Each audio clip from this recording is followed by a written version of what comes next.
Hey, Dr. Wolfelt, are tears of grief a sign of weakness? I'm often asked that, and to me, tears are a natural form of mourning. Grief is what's inside, mourning is the shared response outside. What a beautiful natural exocrine process. And tears often meta communicate. I wish I could have back what I lost that I value. There's even different chemicals that make up different functions as it relates to tears. Sometimes we cry when we're happy, sometimes we cry when we're sad. I think I'd use the opportunity to tell people not to assume that when somebody cries, you know what they feel. And I would take this opportunity to say, tears are sacred. They're forms of mourning. They cut across cultures and age groups.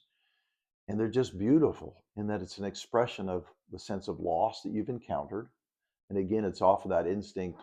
I don't like this reality. There's actually research that birds, when they have companion loss, finch, they'll actually have tears. I often think, well, if birds can cry, so can I.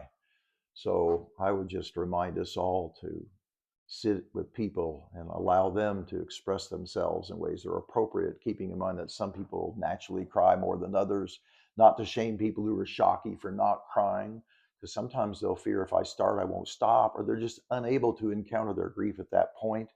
There's so many aspects to tears, but in general, watch out for people who think that tears are some sign of weakness, because they're really signs, if you will, of strength, and that you're acknowledging your loss, you're befriending your pain. You're often, when you're doing that, remembering a life.